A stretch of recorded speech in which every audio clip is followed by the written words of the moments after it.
شباك نور مع دكتور أيمن نور. بعدها قابلني نائب زميل اسمه خالد حامد محمود، وده تزاملنا في البرلمان وتزاملنا في السجن كمان. قابلني قال لي الهانم مهتمه بموضوع الحزب، وكان لسه جمال ما دخلش في الوقت ده الحزب الوطني مع والده يعني. فانا سالت خالد حتى سعاده النائب، يعني مش غريبه شويه ان هو يكون مهتم ان يخش حزب معارض وابوه في الحزب الحاكم؟ هيبقى المشهد كوميدي جدا، الناس حتى تحسيه مسرحيه. فقال لي بس ده هيبقى مهم وده شاب اقتصادي. فانا كتبت السيده لوزة ملخص وديته لها وخلاص الموضوع انتهى على كده. ونسيت الموضوع الحقيقه، لغايه ما في يوم كنت عند عبد المنعم عماره، كان رئيس المجلس الاعلى للشباب والرياضه. فقال لي انت ما كلمتش جمال؟ قلت له جمال مين؟ قال لي جمال مبارك. قلت له لا، اكلمه ليه؟ قال لي ما كلمتوش في موضوع الحزب، احنا كلنا عايزين ننضم للحزب ده وانت هتعمل حاجه عظيمه واحنا مؤمنين بيك وكلام حلو قوي. فقلت له ان شاء الله ربنا يسهل وخلاص. فقال لي خد رقمه، هو اداني رقمه ومشيت وما عملش حاجه، ما كلمتوش. يومين كده كنت رايح عند فاروق حسني وزير الثقافه بجيب موافقه حاجه خاصه بدائرتي يعني. فقال لي، وما كنتش مستعد ان انا اكلمه لان الفكره كانت هتبقى مضحكه للناس، ان انت بتطلع حزب معارض وفي نفس الوقت بتجيب ابن رئيس الحزب الحاكم. فانا الحقيقه تجاهلت الحاجات دي وتعاملت معاها بلطف شديد. وكان في الوقت ده في تفكير في بعض الاسامي تكون معانا في هذا الحزب، لو سمعتها الان قد يعني تصب صدمه، لان بعضها تشعبت به الامور وراح في اماكن كثيره، لكن كلهم كان بيجمعهم النوايا الطيبه. كان في حسام بدراوي، كان في سامح عاشور نقيب المحامين الحالي. حسام بدراوي ده اخر امين عام للحزب الوطني الحاكم بتاع مبارك، لان هو امن بفكره انه يصلح من جوه، فدخل من جوه. زي جمال اللي دخل جوه، دخل وراه قطاع من الشباب او من منتصف العمر اللي كان عندهم استعداد للاصلاح. الغريب مش في القصه، مش في كده، الغريبه لازم حضرتك تقول لي طب هو الحزب كان اسمه المستقبل، اتغير اسمه بقى الغد. دي قصه الحقيقه في غايه الغرابه مش الطرافه. انا فوجئت في هذا الوقت ان بقى في حاجه اسمها جمعيه جيل المستقبل. طب احنا نعمل حزب المستقبل وجمال عامل جمعيه اسمها جيل المستقبل. وبعدين حصل موقف في منتهى الغرابه بقى. لقيت الاستاذ محمد عبد المنعم، وده كان مستشار رئيس الجمهوريه لشؤون المعلومات اللي جه بعد مصطفى الفقي مباشره. قعد شويه مده بسيطه ثم نقلوه بقى رئيس مجلس إدارة ورئيس تحرير مجلة روزا اليوسف. لقيته كاتب مقالة بتاع 10 صفحات في مجلة روزا: الذين يتمسحون في ابن الرئيس. فأنا الحقيقة عنوان المقالة عجبني، قلت نشوف مين أصحابه اللي بيتمسحوا فيه دول. فقعدت أقرأ المقالة، قريت أول صفحة وثاني صفحة وثالث صفحة. قلت إيه ده؟ بيتكلم عن مين؟ واللي بيعملوا حزب جديد ويروجوا ان جمال مبارك فيه حاجات كده يعني. والمستقبل ده اسم جمعيه واي مساس بيه. فانا الحقيقه انا ما كانش عندي علاقه طيبه بمحمد عبد المنعم، هو كان راجل عسكري وكان يعني مغلق شويه. فكلمت زكريا عزمي، قلت له دكتور زكريا ايه الكلام اللي كاتبه محمد عبد المنعم؟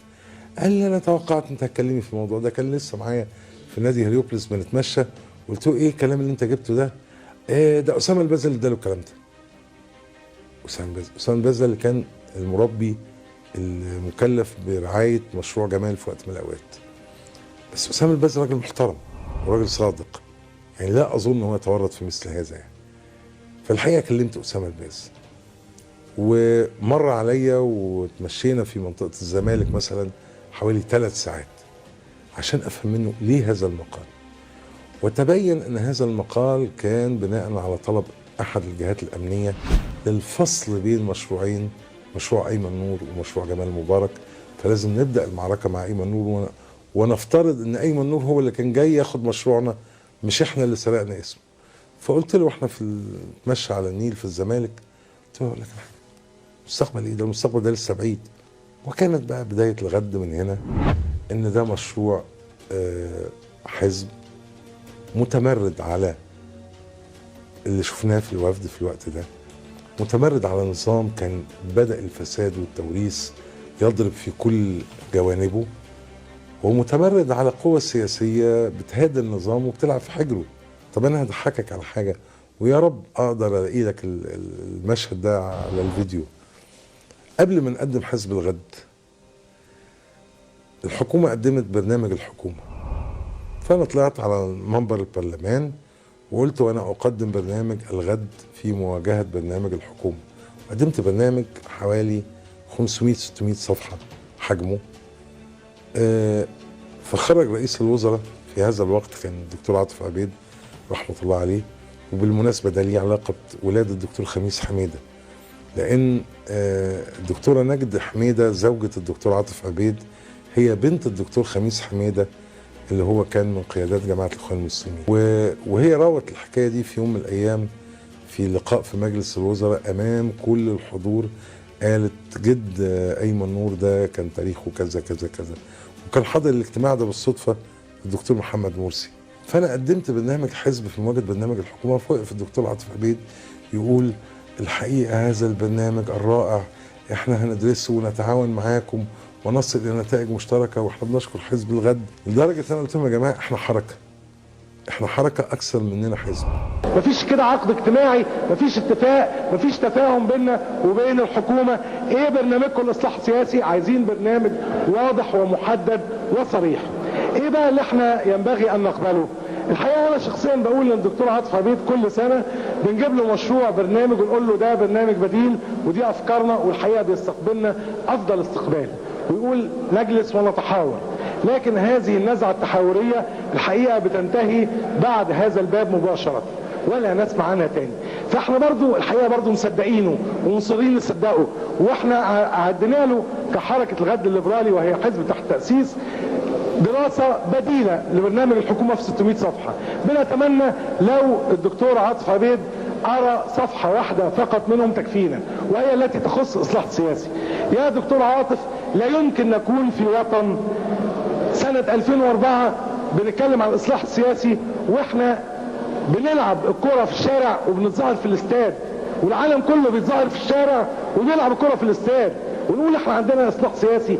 احنا بنرفض المبادرات الاجنبيه ونرفضها رفضا قاطعا، لكن كمان حقنا نسال اين المبادرات المصريه والعربيه. من حقنا ان يكون هناك برنامج واضح. برنامج حكومه سيادتك جاء خلوا من برنامج واضح للاصلاح السياسي. انا طبعا بهديك هذا البرنامج للاصلاح السياسي، ونتمنى ان وقت سيادتك يسمح بالاطلاع عليه. حسن عصمت وبعد دكتور محمد مرسي، ولا تفضل الاستاذ. الاخ الفاضل الدكتور ايمن نور بيقدم وثيقه بتعبر عن وجهه نظره، وده يعني اكبر دليل على مساحه الحريه المتاحه. ومش بيقدمها لي بس، ده بيقدمها للمواطنين وبيتم تداولها، وبيقدمها باسم حزب، وده اكبر دليل على التعدديه الحزبيه. وبناء عليه انا برفض الحكومه باسم حزب الغد الليبرالي تحت تاسيس. شكرا. رحمه الله عليه هو الاستاذ كمال الشاذلي، وقال لي ايه يا ايمن ايه الدوشه اللي حاصله دي وبتاع. القاهريين وبتوع الجيزه عارفين انا الخريطه ايه. قال لي انتوا هتمشوا ازاي من مجلس الدوله؟ كنا عندنا مقر في ميدان طلعت حرب، فقلت له احنا هنرجع المقر. قال لي طب ما بدل ما تخشوا يمين على كوبري قصر النيل ما تخشوا شمال وتريحنا بقى بفلوسه بمقراته بتاريخه. شمال دي كانت تودي على فين؟ تودي على مقر الوفد. انت معاك 2000 واحد وسائرين عايزين حزب، طب ما تروح تستولى على الوفد ويبقوا ريحتونا وريحتوا نفسكم واخدينه مقراته وبفلوسه ومش عارف ايه. طبعا ما قالش كلمه الوفد في التليفون، لكن تخش شمال انا فاهم يعني هتخش في مجلس الدوله شمال، بقيت في بولس حنا في الوفد. انا الحقيقه ما اعرفش اعمل كده وما اقدرش اعمل كده، واذا ممكن اعمل كده مش ممكن يكون ده في الوفد. الحزب بيتي الاول قعدت فيه 17 سنه، لا كان في اياميها خلاف وتلاسن بيننا وبين الوفد وبيننا وبين نعمان جمعه، وكانت علاقتي بنعمان جمعه الحقيقه سيئه جدا. فكان في الوقت ده سكرتير عام الحزب اللي كان قبل كده ما كنت سكرتير عام الحزب في القاهره، كان هو سكرتير عام الحزب في الغربيه، هو الدكتور السيد البدوي شحاته الرئيس الحالي لحزب الوفد. فكلمت الدكتور سيد وقلت له انا عايزك. وطبعا كانت علاقتي السيئه بنعمان تقلق الدكتور سيد ان هو يجي من غير ما يستأذن نعمان. فقال لي طب امتى اديني يوم كده؟ قلت له لا دلوقتي تجيلي. كنا رجعنا بقى من مقر الحزب وسيبنا كلام كمال الشاذلي ورجعنا المقر وخلصنا يومنا وايه، وكلمت قلت له جيلي دلوقتي. اتقابلنا في فندق في الزمالك جنب بيتي وقريب برضو منه. وقلت له خلي بالكم الوفد هيحصل فيه حاجه. فقال لي يعني ايه؟ قلت له حصل كذا كذا كذا، وانا لا انتوا عاجبيني ولا طايق اشوفكم، بس الحقيقه انا بعمل ده لحبي ووفائي لفؤاد باشا وحبي للوفد بيتي الاول. انا خايف عليكم، انا مش هعمل ده لكن ممكن غيري يعمله.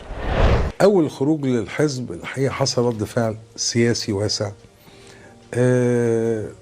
عدد كبير من الرؤساء الدول السابقين ورؤساء الأحزاب من كثير من دول العالم بعتوا برقيات تأييد ومباركة بقيام الحزب. عدد كبير من السفراء طلبوا زيارتنا في مقر الحزب، إلى حد أن أنا في يوم واحد يعني التقيت بالسفير الروسي ثم بعده سفير أمريكا، وبين الاثنين كان سفير الاتحاد الأوروبي. وده عمل انزعاج شديد جدا للسلطة. وكان في يعني مقولة لطيفة قالها السفير الأمريكي، كان أظن كان ريتشارد، أنا هفتكر اسمه دلوقتي كان راجل عنيد وكان مش محبوب في الأوساط المصرية إلى حد كبير.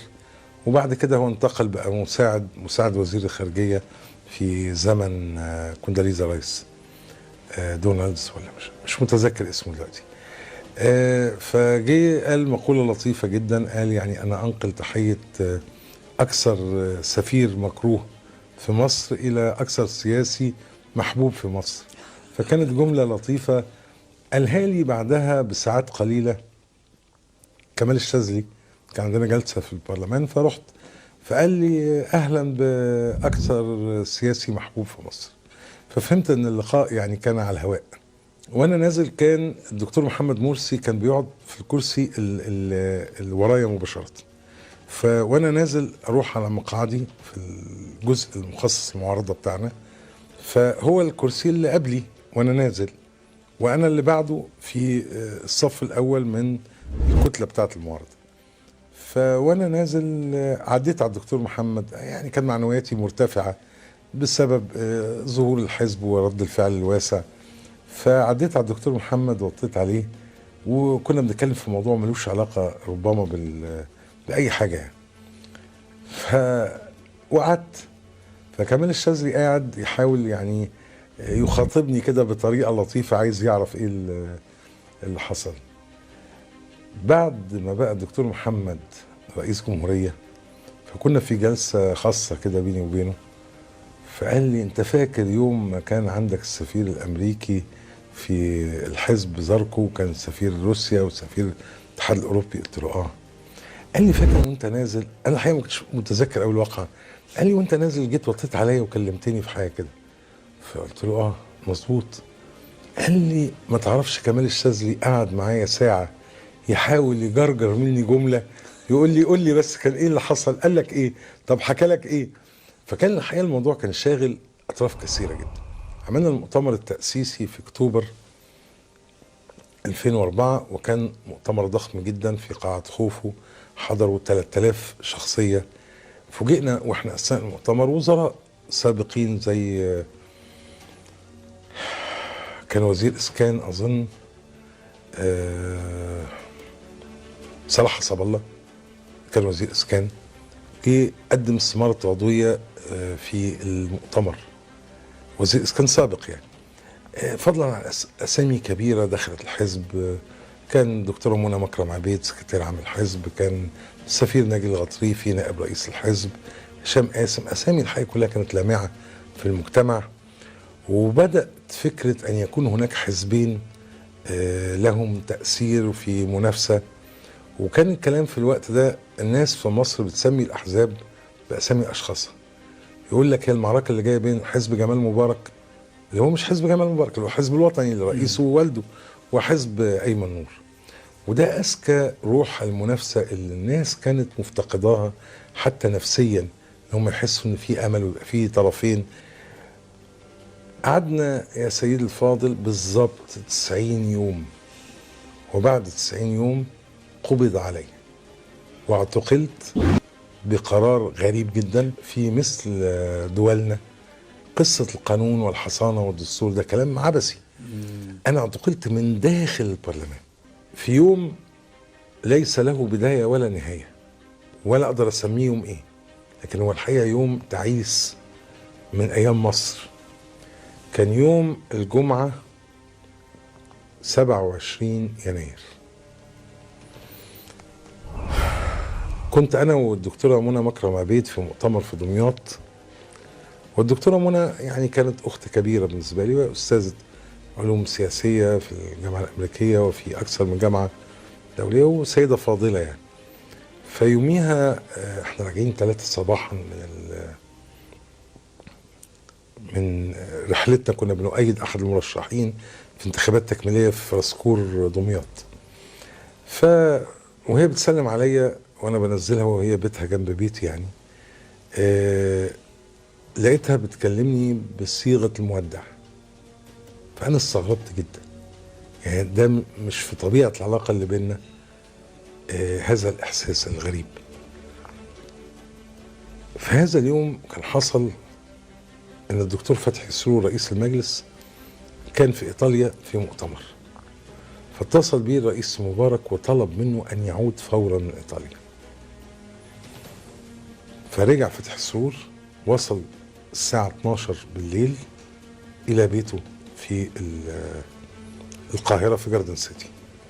إيه اللي حصل بقى في اليوم ده؟ يوم الجمعة ده يوم عطلة رسمي في مصر، وكان النائب العام بتاعنا في هذا الوقت ماهر عبد الواحد كان مريضا جدا، وكان نادرا ان هو يروح اصلا مكتبه، يعني كان تقريبا 7 ايام واخدهم اجازه. راح يوم الجمعه وفتح مكتبه، ورئيس نيابه الاموال العامه فتح مكتبه، ورئيس نيابه امن الدوله فتح مكتبه، ووزير العدل اللي ما بيروحش يوم الجمعه، الدوله كلها اشتغلت يوم الجمعه الحزين ده، وتبادلوا الاوراق اللي بتقول ان في عسر عندهم معلومات، وعثروا على 5 توكيلات مزورين. المشكلة حضرتك الجهل والحماقة. هم لما راحوا قالوا لهم هاتوا توكيلات من اللي موجودة في مجلس الشورى. مجلس الشورى ده أصلا بيقفل يوم الخميس والجمعة، يعني الخميس كمان ما بيشتغلوش. راحوا يوم الخميس أخدوا التوكيلات من مجلس الشورى، ولغاية النهاردة معرفش مين اللي فتح له.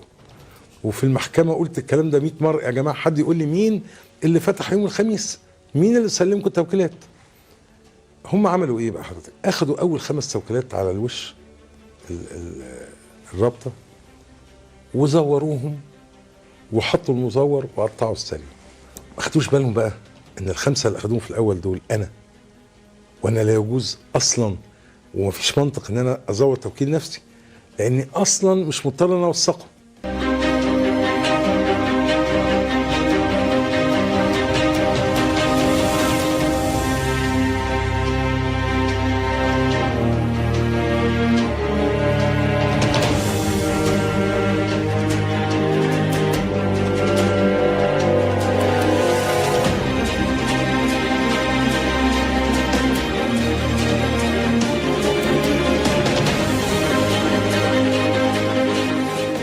شباك نور مع دكتور أيمن نور.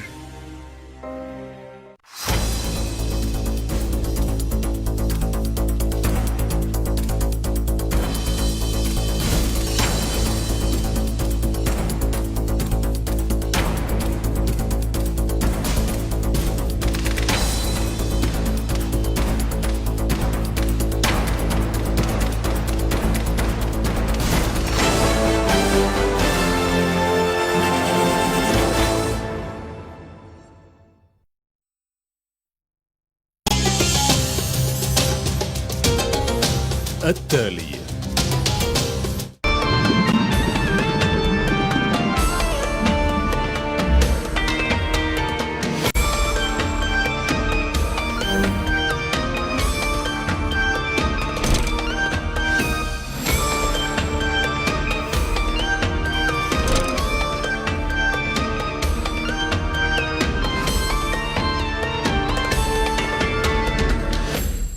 أخبار الغد، موقع إخباري مصري يرصد الأحداث في مصر أولا بأول بتحليل متخصص ومتابعة عميقة لأدق التفاصيل، ويسلط الضوء على أهم